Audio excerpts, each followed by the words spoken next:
नमस्कार मित्रमैत्रिणींनो, गेल्या 23 वर्षापासून मी व्यवसाय करीत आहे. आपल्या नवीन पिढीनेही व्यवसायात यावं या उद्देशाने आम्ही ह्या चॅनलची सुरुवात केलेली आहे. व्यवसायात येणाऱ्या अडचणी आणि त्यावर आपण कशी मात करू शकतो याबद्दल अनुभवी व्यक्तींकडनं आपण इथे माहिती घेत असतो. जर तुम्हाला आमच्या चॅनलमध्ये उपयुक्त माहिती मिळत असेल तर आमच्या चॅनलला नक्की सबस्क्राईब करा, तुमच्या मित्रमैत्रिणींना शेअर करा. तुमच्या एका सबस्क्रायबरमुळे आम्हाला अजून प्रोत्साहन मिळते आणि धन्यवाद. मी लेक्चर्स घेते ज्याच्यामध्ये आम्ही कॉलेज आणि स्कूलमध्ये लेक्चर्स घेतो. जे मुलींना एज्युकेट करतो. की सुरुवातीला काही असं फेज वगैरे आलेला का की तुम्हाला जिथे असं रिअलाइज झालं की आता आपण थांबवू आहे क्लिनिक वगैरे? असू शकतो, कुठलाही असू शकतो. त्याच्यामुळे ऑनलाईनचं जे काही कन्सल्टेशन बॅरियर आहे ते खूप मोठं आहे. नमस्कार मित्रांनो, व्यापार गप्पाच्या अजून एका एपिसोडमध्ये तुमचं स्वागत आहे. आज आपल्या भेटीसाठी आलेले आहेत प्रेरणा मॅडम. आज त्यांच्यासोबत आपण आज एपिसोड करणार आहोत. तर नमस्कार प्रेरणा मॅडम, व्यापार गप्पाच्या एपिसोडमध्ये तुमचं स्वागत आहे. कशा आहात तुम्ही? मी मस्त. थँक्यू सो मच सर मला इन्व्हाइट केल्याबद्दल आणि मलाही हे करिअर गाईडमध्ये इन्व्हॉल्व केल्याबद्दल. ओके. तुमची जर्नी आणि बॅकग्राऊंडबद्दल आम्हाला ऐकून घ्यायला आवडेल. माझं बॅकग्राऊंड, माझे जे फादर आहेत ते मुंबई हायकोर्टात सरकारी वकील होते. माझी मॉम हे टीचिंगमध्ये होती. माझ्या घरी मेडिकल फील्डमध्ये बरेच जण आहेत. माझे काकू आहेत, त्यांचं हॉस्पिटल सर्जन आहेत ते. त्याशिवाय इतरही लोक मेडिकल फील्डमध्ये आहेत. सो मला पण MBBSच करायचं होतं, जसं प्रोबॅबली बरेच आयुर्वेद डॉक्टर्सला करायचं होतं. बट काही कारणास्तव माझा नंबर नाही लागला फर्स्ट टाईम चान्स घेऊन. सेकंड टाईम आम्ही चान्स घेतला तेव्हा आम्हाला कळलं की BMS पण एक ऑप्शन आहे, ज्याच्यामध्ये पण आम्हाला MCI म्हणजे मेडिकल काउन्सिल रजिस्ट्रेशनचं सर्टिफिकेट भेटतं आणि आम्ही मेडिसिन प्रॅक्टिस करू शकतो. सो माझे फादर बोलले की BMS का नाही करत, तू BMS कर. सो म्हणून मग मी BMSला ॲडमिशन घेतलं आणि मग तिथून ॲक्च्युली सुरू झालं की मेडिकल स्टडी कसा असतो, बेसिक सगळे ॲनॅट फिजिओ सगळ्या गोष्टी सुरू झाल्या. आणि हळूहळू जसे कोर्स वाढत गेलं तसं मग त्याच्यामध्ये आम्ही अजून इम्प्रूव्ह करत गेलो. तर इयर बाय इयर मग माझा स्टडी इम्प्रूव्ह होत गेला आणि आयुर्वेदाबद्दल अजून जास्त अवेअर झाली. करेक्ट. मग तुमची 10th नंतरचं एज्युकेशनल बॅकग्राऊंड वगैरे, जर आज विद्यार्थी एखादा ऐकतोय आपल्याला, तर ती जी जर्नी आहे ती कशी केली त्याबद्दल आम्हाला थोडंसं सांगा. माझं 10th CBSE बोर्डमधून झालं. बट ते काही मॅटर नाही करत, तुमचं 10th कुठूनही होतं ते. इवन मराठी माध्यममधल्या पण शाळातले डॉक्टर्स होऊ शकतं असं काही नाही आहे. 11वी 12वी आपण आर्ट्स, कॉमर्स, सायन्स असे 3 फील्ड असतात. त्यातून मी सायन्समध्ये केलं होतं. तर 12वी सायन्स कंप्लीट केल्यानंतर मग नीट आणि तेव्हा जी MSCET होती त्याच्यासाठी प्रिपरेशन केलं. सो नीटसाठी जो काही स्कोर आहे मेडिकल फील्डमधला तो वेगळा आहे. म्हणजे जसा BDSला लागतो तो कम्प्लीट वेगळा आहे, BMSला लागतो तो वेगळा आहे, फिजिओथेरपीला लागतो तो वेगळा आहे आणि MBBSला लागतो तो वेगळा आहे. सो BMSला पण एव्हरी इयर इलिजिबल कॅटेगरी असते. तर त्या कॅटेगरीचे तुम्हाला मार्क्स असले पाहिजे. ते प्रोबॅबली MUHSच्या साईटवर किंवा गुगलवरती लगेच अवेलेबल होतात. मग नीटसाठी तेवढंच प्रिपरेशन करा जेवढं ॲक्च्युली MBBSसाठी करतात, तर जाऊन कुठेतरी तुम्ही लँड होतात BMS. करेक्ट. तुमचं BA MS बॅचलर्समधनं आयुर्वेदिक मेडिसिन्स आणि सर्जरी फील्डमध्ये जे येण्यामागचे इन्स्पिरेशन होतं तर ते काय होतं? माझी आईला ना बरेच दिवस काही स्किन इश्यूज होते आणि सायकोलॉजिकली मी म्हणेल की स्ट्रेस इम्पॅक्ट करत होता. बऱ्याच फिमेल्सला एक एज नंतर स्ट्रेस इम्पॅक्ट करायला लागतो. मेनोपॉझल टाईम असतो, त्याच्यामध्ये मग त्यांचे मूड स्विंग्स वगैरे होतात. तर ती बरेच डॉक्टर फिरली होती आणि मग त्यानंतर तिला आयुर्वेद वैद्य जे आहेत त्यांच्याबद्दल माहिती पडलं आणि दादरला जाऊन आम्ही ती ट्रीटमेंट घेतली. सो ज्यावेळेस ती ट्रीटमेंट घेतली आणि माझ्या मम्मीने जेव्हा आयुर्वेदिक मेडिसिन केव्हा ते सगळं फॉलो केलं, डाएट आणि बाकी गोष्टी पण, तर तिला जो रिझल्ट आला ते बघून मी खूप इम्प्रेस होती. म्हणजे आधी आम्ही स्किनच्या डॉक्टरकडे गेलो, डर्मॅटॉलॉजिस्टकडे गेलो, तेव्हा पण तिच्या पायाला सूज होती. ट्रीटमेंट घेतली, बऱ्यापैकी तिला रिझल्ट आला, पण रिकरन्स होता. म्हणजे थोडे दिवस तिला बरं वाटत होतं, मग परत रिकरन्स होत होता. मग आम्हाला असं होतं की इट डझंट मॅटर की किती आम्ही पैसे टाकतोय ट्रीटमेंटमध्ये, पण तिला रिझल्ट लॉंग टर्म पाहिजे. मग त्याच्यासाठी आम्ही आयुर्वेदिक मेडिसिन घेतल्या आणि त्याचा रिझल्ट खूप सुंदर होता आणि आणि तेच मला ॲक्च्युली इन्स्पायर करत गेलं की आपणही असे डॉक्टर होऊ शकतो जो फक्त ट्रीटमेंट नाही देणार, तो रिकवर करेल पेशंटला आणि लोकांच्या आयुष्यात एक लाईफ चेंजिंग तुम्ही म्हणजे इम्पॅक्ट करू शकतो. सो मग तुमचा हा जो एक्सपिरियन्स होता म्हणजे तुम्ही तेव्हा तुमचं वय किती असेल किंवा आईला समजा वगैरे त्रास आहे तो सांगू शकाल? माझं वय तेव्हा 20 वर्षाची मी असेल. म्हणजे येस, कॉलेजमध्ये मी BMS ला ॲडमिशन घेतली होती. बट जसं मी बोलली की लगेच फर्स्ट इयरला आयुर्वेद करावा असं कोणालाच नाही वाटत. जोपर्यंत तुम्ही इम्पॅक्टफुल पेशंट्स नाही बघत ना, रिकव्हरी नाही बघत, तोपर्यंत नाही वाटत. आणि तो इम्पॅक्ट मी माझ्या आईवर बघितल्यानंतर मग ॲक्च्युली मी कॉलेज OPD मध्ये इंटरेस्ट घ्यायला लागले.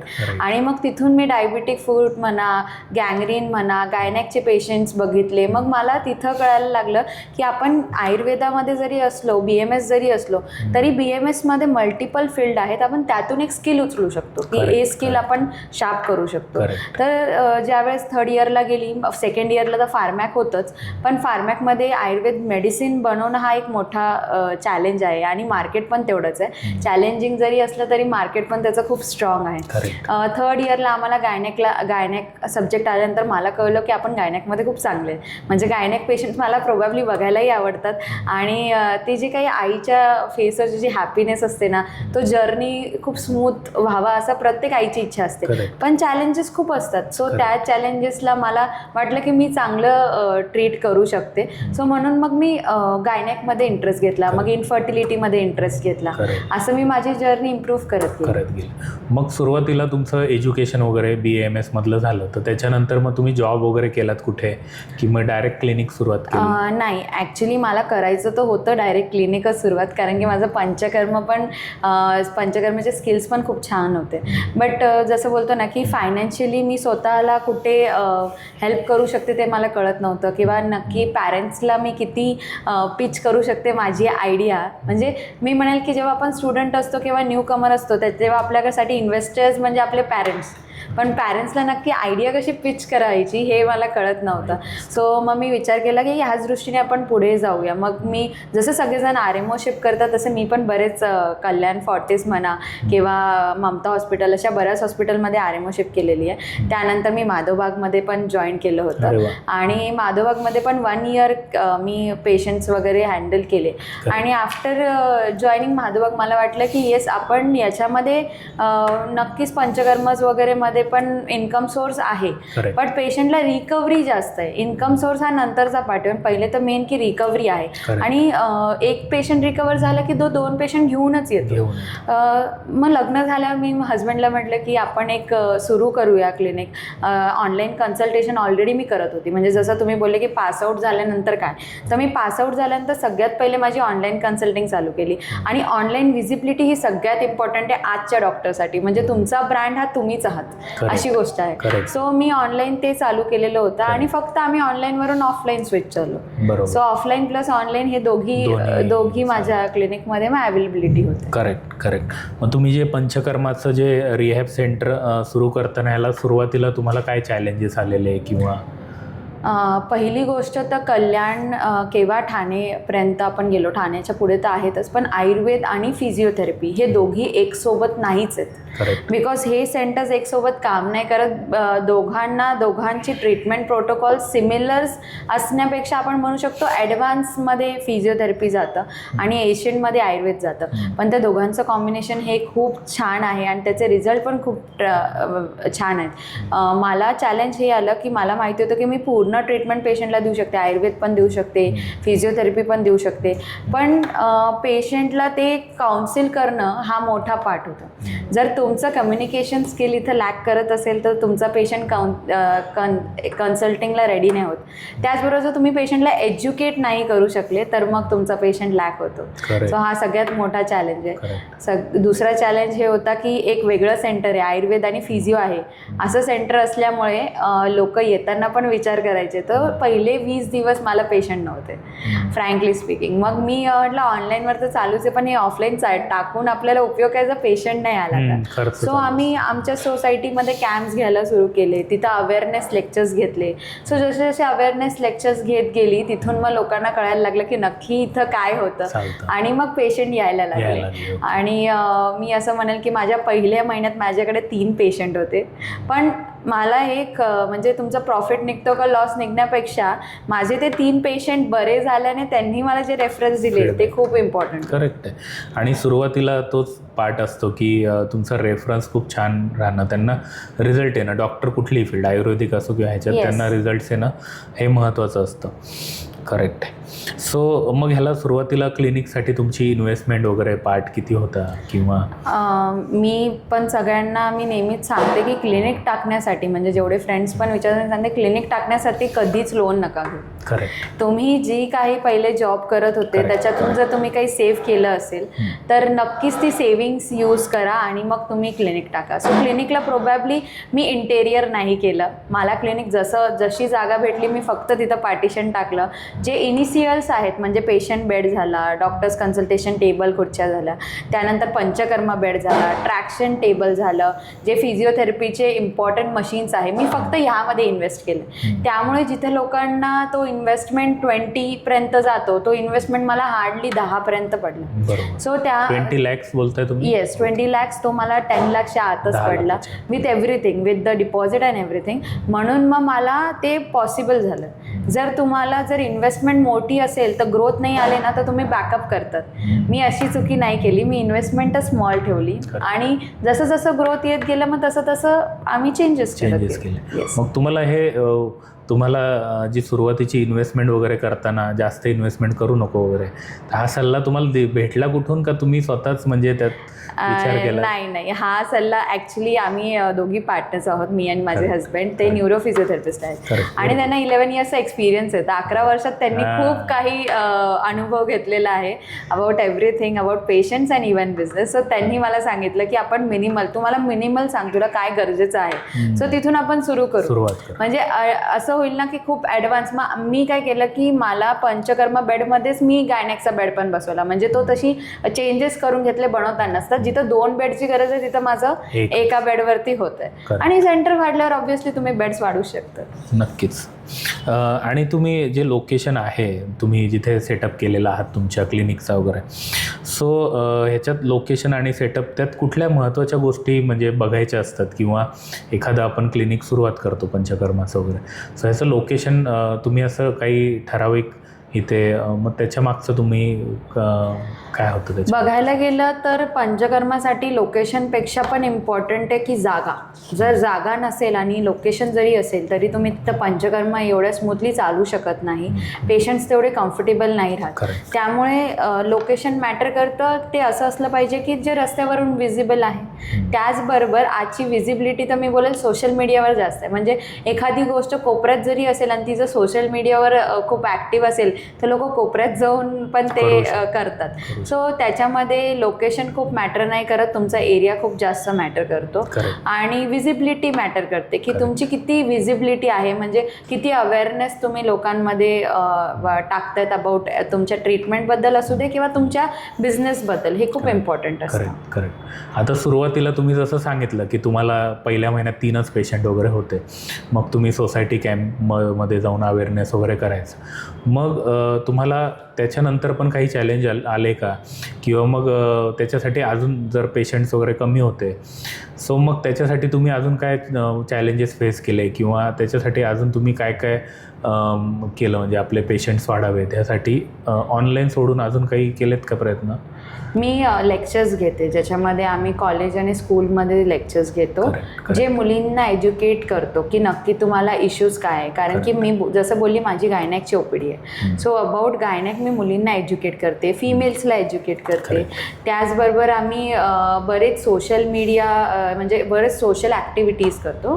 त्याच्यामध्ये हेल्थ कॅम्प तर झालंच, आता गावामध्ये जाऊन पण हेल्थ कॅम्प्स घेण्याचं सुरू केलेलं आहे. तर त्याच्या मागे हा असं नाही आहे की बिझनेस कॅपिटल व्हावा, त्यामागे की ॲज अ डॉक्टर मी माझं योगदान देईल. आणि त्याच्यातून पण बरेचदा असं होतं ना की पेशंटचा त्या डॉक्टरवरती ट्रस्ट बसतो आणि मग तो पेशंट कुठूनही त्या डॉक्टरसाठी यायला रेडी असतो. पेशंट्स तुम्हाला येणार कसे, लोक माझे पण फ्रेंड्स मला कॉल करून विचारते अगं क्लिनिकला पेशंट येतात का, हा प्रश्न असायचा, ज्याचाही फोन यायचा मला. तर सगळ्यात पहिले तर तुम्ही माउथ पब्लिसिटीवरती फोकस करा. म्हणजे तुमचा पेशंट बाहेर जाताना तो म्हटला पाहिजे की मी इथं परत येईल.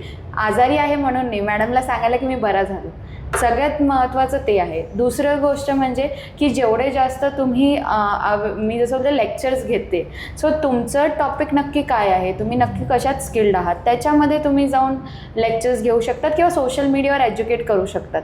आज विजिबिलिटी आहे म्हणजे सगळीच गोष्ट आहे असं मी मानते. त्यानंतर थर्ड सगळ्यात इम्पॉर्टंट आहे की बऱ्याचदा असं होतं ना की मी ह्या व्यक्तीची ट्रीटमेंट नाही करणार बिकॉज हा अफोर्डेबल नाही आहे. आज म्हणून लोकांना डॉक्टरकडे जायला घाबरतात. तर तुमच्याकडे एक ट्रीटमेंट नाही, तुमच्याकडे बरेच पर्याय आहेत. तर कधी कधी एखादा पेशंट तुम्ही सोशली तुमचं काहीतरी योगदान आहे म्हणून सोडून द्या आणि बघा तो पेशंट नक्की काय घेऊन येतो पुढच्या वेळेस तुमच्याकडे. तर त्याला माहिती आहे की तो किती चॅलेंजेस फेस करत होता. असे काही पेशंट्स आहेत ज्यांनी ॲक्च्युली मला खूप चांगले रेफरन्सेस दिलेले आहेत. करेक्ट. सो मॅडम, तुमचा आता हा जो 5 वर्षाचा प्रवास आहे, क्लिनिक वगैरे सुरू केलं आणि आय होप आता हे सगळं स्टेबल असेल तुमचं गणित. पण सुरुवातीला काही असं फेज वगैरे आलेला का की तुम्हाला जिथे असं रिअलाईज झालं की आता आपण थांबावं आहे क्लिनिक वगैरे, किंवा असं काही बॅड पॅच वगैरे आपण बोलतो, किंवा एखादा बिझनेस तुमचं फायनान्शियल गणित बसत नाही आहेत वगैरे, सो असा कुठला फेज वगैरे आला होता का ज्याच्याबद्दल आपण बोलू शकतो? मी असं म्हणेल की आज डॉक्टर म्हटलं की बिझनेस पर्सन म्हणणं चुकीचंच वाटतं लोकांना. करेक्ट आहे. पण हा डॉक्टर सगळ्यात मोठा बिझनेस पर्सन आहे. आज तुम्हाला जर विचारलं की तुम्ही नक्की सर तुमच्याकडे जागा आहे तर कशात इन्व्हेस्ट कराल, तर तुम्ही पण विचार कराल मी हॉस्पिटल टाकतो. बिकॉज आज मेडिक्लेम ही एवढी पॉसिबल इन्कम सोर्स झाला आहे लोकांसाठी की मेडिक्लेम आहे, मग त्या हॉस्पिटलला माझं मेडिक्लेम पास होतं तर मी ॲडमिट होईल. नाहीतरी लोक किती पण सिरियस असले तरी ॲडमिट व्हायला रेडी होत नाही. आणि माझ्यासाठी तोच मोठा चॅलेंज आहे की माझ्या क्लिनिकला मेडिक्लेम पॉलिसी ही पास नाही होत. सो तो माझ्यासाठी आजही मोठा चॅलेंज आहे आणि पहिलेही होता. बिकॉज जरी मेडिक्लेम असलं तरी पण आयुष्य जे पॉलिसीज आहेत, जे ट्रीटमेंट प्रोटोकॉलमध्ये तुम्हाला पास होतात, त्यामध्ये तुम्हाला ॲडमिट होऊनच दाखवायला लागतं. सो त्यामध्ये मग माझी IPD थोडंसं मला इश्यू येतो. पण फिजिओथेरपीसाठी ते पॉसिबल आहे बिकॉज पोस्ट ऑपरेटिव्ह केसेसमध्ये मेडिक्लेम पास होतो. सो तिथं आम्ही मेडिक्लेम देऊ शकतो पेशंटला. पण जेव्हा पेशंट म्हणतो की तुमची ही ट्रीटमेंट माझ्या मेडिक्लेममध्ये बसेल का, हा माझ्यासाठी सगळ्यात मोठा चॅलेंज आहे. त्यासाठीच मग मी विचार केला आहे की आम्ही लवकरच म्हणजे प्रयत्न करणार आहोत की त्याचं हॉस्पिटल टाकूया. करू. मग असं सुरुवातीला जर पेशंट कमी किंवा मग तुमचं क्लिनिकचं रेंट वगैरे असेल, किंवा जर तुम्ही परचेस केलं असेल त्याचं EMI वगैरे, तर कधी असं स्ट्रेस वगैरे आलेला तुम्हाला की असं काही आहे तुम्हाला सांगायला पूर्वीच्या? टचवूड आत्तापर्यंत असं नाही झालं आहे की आम्हाला आमच्या जे काही क्लिनिकचा इन्कम आहे त्याच्यामधून आम्हाला रेंट किंवा EMI किंवा हे सगळं इश्यू झाला किंवा सॅलरी इश्यू झाला स्टाफचा, हे आजपर्यंत क्लिनिक चालू केल्यापासून झालेलं नाही आहे. बट मी असं म्हणेल की स्ट्रगल आणि स्ट्रेस हा रिलेटेड आहे. आणि जर म्हणजे घाबरतो आपण, सगळेजण स्ट्रगलला खूप घाबरतात, पण जर तुम्ही घाबरला नाहीत आणि जर तुम्ही स्टार्ट नाही केलं तर मग मजा काय, मग स्ट्रगल काय. सो म्हणून मला वाटतं की येस, फिअर सगळ्यांनाच असतो. नवीन मी स्टार्ट केलं तेव्हा मलाही, जसं मी बोलली की पहिल्या महिन्यात थोडं होतं, बट मी पॉझिटिव्ह होती की एंडपर्यंत पेशंट येणार आणि मला पॉसिबल होणार. कारण की कधी ना कधी तर कोणीतरी असं येईलच बिल्डिंगमधून की ज्याला वाटेल की नाही मला फिजिओथेरपी हवं, नाही तर मला आयुर्वेदिक ट्रीटमेंट घ्यायची आहे, असं कोणीतरी तर येईलच. सो तिथं मला त्या गोष्टीचं स्ट्रेस नव्हतं. बट येस, पेशंट्स अपडाऊन होत असतात आणि ते चालूच असतं. प्रत्येक बिझनेस म्हटलं आपण की सीझन आणि ऑफ सीझन हा सगळ्यांना असतो. सो त्याच्यासाठी तुम्ही प्रिपेअर्ड असले पाहिजे. ज्यावेळेस तुम्हाला माहिती आहे की ह्यावेळेस पेशंट्स कमी असतात की ह्यावेळेस तुमचा क्लायंट कमी असतो, तर जेव्हा तुमचा पॉझिटिव्ह सीझन आहे तेव्हाच तुम्ही इन्कम सोर्स एवढी जनरेट करा की जेव्हा तुमचं लॅक सीझन होईल तेव्हा तुम्हाला स्ट्रेस नाही, सर्व्हाइव्ह करायला पॉसिबल होईल. बरोबर. आणि तुमच्या ह्या 5 वर्षाच्या प्रवासात आम्हाला आमचे जे न्यू कमिंग समजा काही विद्यार्थी आहेत जे ह्या फील्डमध्ये क्लिनिक टाकायचा वगैरे विचार करत असतील, सो तुमच्या सुरुवातीच्या काळात जर काही तुमच्याकडनं अशा चुका झाल्या असतील, फायनान्शियल बोला कधी, किंवा पेशंटचं मोठं बिल झालं त्यांनी दिलं नाही, मग तुम्हाला असं काही आहेत उदाहरणं तुम्हाला, किंवा तुमच्याकडनं? असे तर मुळात 2 उदाहरणं आहेत. म्हणजे पेशंटचं मी बिल म्हणण्यापेक्षा पहिले जेव्हा आम्ही हे स्टार्ट केलं सगळ्या गोष्टी, तेव्हा पेशंटला ट्रीटमेंट मोठी वाटायची. सो मी सिस्टम चालू केलेली की तुमचं जे 2 मंथ्स ट्रीटमेंट आहे किंवा 3 मंथ्स ट्रीटमेंट आहे, तुम्ही ते पर मंथच्या स्टार्टिंगला द्या. ओके. सो पर मंथच्या स्टार्टिंगला पेशंट प्रोबॅबली ते 2 महिने देऊन टाकायचं आणि 3ऱ्या महिन्यात मी वेट करते की यांनी अजून पे नाही केलं. पण मी जसं बोलली की डॉक्टर हा एकदा जर विश्वासातला बसला की तो व्यक्ती सोडत नाही. बरोबर. टचवूड तो व्यक्ती बरा झाल्यावर मला देऊन टाकायचा आणि म्हणायचं की मॅम तुम्हाला जर मला इयरली काही सजेस्ट करायचं तर तुम्ही तेही सजेस्ट करा. सो आजपर्यंत तसं मला भीती वाटायची की जेव्हा अरे पे नाही आला, सो मला ती भीती वाटायची. बट ते होऊन जायचं नंतर. मी थोडंसं पेशन्स ठेवायची. स्टाफ रिकॉल करायचा पण मी थोडं पेशंटली ठेवायची. मी माझी फक्त कन्सल्टिंग करायची. मी ॲज अ डॉक्टर आहे, सो मी कधीच त्यांच्याशी व्यवहाराबद्दल बोललेली नाही आहे. आणि तोच माझ्या क्लिनिकचा टच म्हणजे प्लस पॉईंट आहे की ते गोष्ट माझ्यापर्यंत नाही आहे. दुसरी चुकी मी अशी केली की एक सोलो डॉक्टर असेल तर त्यांनी EMI म्हणजे हे जी प्रोसेस मी बोलते त्याच्यासाठी बिलकुल नाही जायला पाहिजे. बिकॉज डॉक्टर जेव्हा व्यवहाराबद्दल किंवा पैशाबद्दल बोलतो लोकांना आवडत नाही. सो त्यांनी तर त्याच्याबद्दल बोललंच नाही पाहिजे. आणि इम्पॉर्टंट म्हणजे की तुम्हाला ज्यावेळेस आता मी स्टुडंट होते, आता जेव्हा मी सोशल मीडियावरती इंस्टाग्रामवर स्वतःचे पण पोस्ट टाकते तेव्हा मी बघते की BMS स्टुडंटसुद्धा आज खूप चांगलं इंस्टाग्रामवरती अवेअरनेस टाकतात. त्यांच्या स्किल्सबद्दल ते चांगले रील्स टाकतात. सो मी ते सांगेल की तुम्ही डॉक्टर असाल, तुम्ही कोणीही असाल, बिझनेस पर्सन कोणीही असाल, आज तुम्हाला सोशल मीडियावर विजिबल राहणं खूप गरजेचं आहे. सो ती विजिबिलिटी तुम्ही पहिलेच सुरू करा आणि मार्केटिंगमध्ये सगळ्यात पहिले इन्व्हेस्ट करा. बाकी गोष्टींमध्ये नाही केलं तरी चालेल, कारण की डॉक्टर हा ट्रीटमेंट देणारा पर्सन नाही, आज ब्रँड व्ह्यू असला पाहिजे. हे लोकांचं व्ह्यू आहे. म्हणजे पेशंट आम्ही ते आठवून पण बऱ्याचदा हसतो की पेशंट आलेली कन्सल्टिंगसाठी आणि बाहेर बसून माझ्या रिसेप्शनला विचारते मॅडमचं यूट्यूब चॅनल आहे का? तर ती बोलली की मॅडमचं यूट्यूब चॅनल नाही आहे. पण तुम्ही का असं विचारलं? बोलते नाही असंच विचारलं. म्हणजे त्यांना माझ्या डिग्रीपेक्षा माझं यूट्यूब चॅनल आहे की नाही याच्यामध्ये जास्त इंटरेस्ट होता. त्यांनी बाहेर बसून हे नाही विचारलं की मॅडमचं MCIMचं किंवा मेडिकल काउन्सिलचं रजिस्ट्रेशन आहे का. त्यांनी हे विचारलं की यूट्यूब चॅनल आहे का. सो लोकांना आज यूट्यूब हा मोठा सर्टिफिकेशन झालेलं आहे. करेक्ट. सो माझं पण एक ह्याच्यात आहे की एक डॉक्टर आहेत कुठले UP MP साईडचे जे डॉक्टर आहेत, तर ते लहान मुलांचे चाइल्ड स्पेशालिस्ट आहेत आय थिंक. पण त्यांचे काही रील एवढे व्हायरल होतात. ते मुलांना इंजेक्शन देताना खूप छान म्युझिक गाणी बोलतात आणि हे. सो त्यांनी पण त्यांचं त्याच्यात ते ब्रँड करून घेतलेलं. तर त्यांची डिग्री काय किंवा काय, सो त्यात पण ते एक उदाहरण आहे. असे बरेच MD MS डॉक्टर्स येतात जे सोशल मीडियावरती खूप ॲक्टिव्ह आहेत. इवन दो मी बोलेल की ते ऑलरेडी बेस्ट आहेत त्यांच्या वर्कमध्ये, तरी ते आज विजिबल व्हायला लागलेत. कारण की त्यांना कळतंय की आता लोक आमच्याकडे येऊन कन्सल्ट करण्यापेक्षा अर्धी कन्सल्टिंग ते ChatGPT, यूट्यूब आणि इन्स्टा रील्सवरूनच घेत आहेत. म्हणून आपल्याला पण तिथं राहावंच लागेल, नाही तर तो पेशंट आपल्याबद्दल त्याला कसं माहिती पडेल. करेक्ट आहे हा विषय. बरोबर. सो आज तुमचं जे क्लिनिक आहे, सो मग ह्याच्यात कुठल्या कुठल्या प्रकारच्या आपण ट्रीटमेंट्स आणि काय काय म्हणजे तुमचं आहे त्याबद्दल? जसं मी बोलली की आपण आयुर्वेदिक मेडिसिन्स, पंचकर्म, फिजिओथेरपी याच्यावर तर ट्रीटमेंट करतोच. त्याचबरोबर आपण इन्फर्टिलिटीवरती ट्रीटमेंट करतो, वुमन्स अँड मेल इन्फर्टिलिटीवर. आपण पाईल्स आणि त्याची पण सर्जरी आयुर्वेद पद्धतीने करतो, ज्याला क्षारसूत्र वगैरे म्हणतात. फिजिओथेरपीमध्ये ट्रॅक्शन, कपिंग, निडलिंग या सगळ्या गोष्टी होतात. पंचकर्मामध्ये जेवढे पंचकर्मज आहेत ते सगळे होतात. पण माझ्या क्लिनिकमध्ये पेशंट कन्सल्टिंगला आल्यानंतर पहिले तर त्यांची कंप्लेंट्स ऐकणं, मग त्यांचं प्रकृती, नाडी परीक्षण करणं आणि मग ॲक्च्युली त्याला ट्रीटमेंट देणं.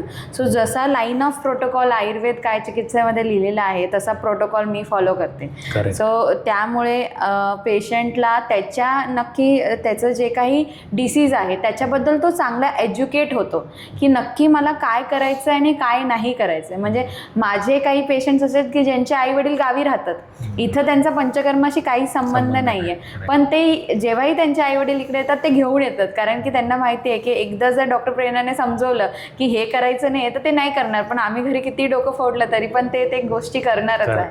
सो त्यावेळेस मग ते कन्सल्टिंगला आणतात. जसं मी बोलली की ऑनलाईन कन्सल्टेशन मी पहिलेही करत होती आणि आजही करत होती. तर फिमेल्स जितक्या प्रेग्नन्सीशी रिलेटेड इश्यूज असतात त्या सगळ्यासाठीच मग मी माझ्याकडे खूप सारे फॉलोअप्स येत होते ड्युरिंग प्रेग्नन्सीचे. सो मग आम्ही गर्भसंस्कार बालसंस्कारचा ऑनलाईन कोर्स सुरू केला, ज्याच्यामध्ये गर्भसंस्कार, बालसंस्कार, योगा, डाएट आणि त्याचबरोबर कन्सल्टिंग हे सगळं तुम्हाला भेटतं. म्हणजे under one roof you get Ayurveda, you get physiotherapy, you get the gynaec consultation and diet and counselling, everything in one centre. Very good.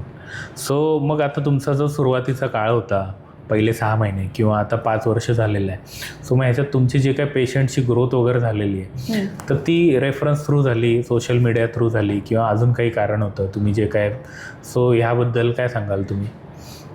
मी असं म्हणेल की सगळ्यात जास्त मला रेफरल माउथ पब्लिसिटीने येते. म्हणजे जे पेशंटची ट्रीटमेंट झालेली आहे ती व्यवस्थित झाली आहे, त्यांना खूप बरं वाटतंय, जिथं 7 सेटिंग्सची गरज होती 2 सेटिंग्समध्ये बरं वाटतंय, ते पेशंट्स प्रोबॅबली जास्त पेशंट आणतात. तर माउथ पब्लिसिटी अगेन पेशंटचं क्युअर होणं इम्पॉर्टंट आहे. त्याच्या व्यतिरिक्त मी आज असं म्हणेल की जर माझी आज सकाळपासून संध्याकाळपर्यंतची जी काही OPD आहे त्याच्यामधून 30% जर ऑफलाईन आहे तर 70% ऑनलाईन आहे. तर जसं मी बोलली की ऑनलाईनसाठी आज स्कोप, आज लोकेशन नाही राहिलं आहे. माझा पेशंट, मी इथं बसली तर माझा पेशंट नाशिकचा असू शकतो, पुण्याचाही असू शकतो, काश्मीरचाही असू शकतो, पंजाबचाही असू शकतो, कुठलाही असू शकतो. त्याच्यामुळे ऑनलाईनचं जे काही कन्सल्टेशन बॅरियर आहे ते खूप मोठं आहे. सो ऑनलाईन पेशंट रेफरन्स पण येतात बऱ्यापैकी आणि ऑफलाईन कन्सल्टेशन माउथ पब्लिसिटीने येतात. ते ऑफलाईन जे पेशंट्स येतात ते मी बोलेल की इंस्टाग्राम किंवा यूट्यूबवरून नाही येत, ते तुमच्या रेफरन्स टू रेफरन्स येतात. इन्स्टा, यूट्यूबवरती तुम्हाला भेटणारे ऑनलाईन पेशंट्स. करेक्ट आहे, करेक्ट.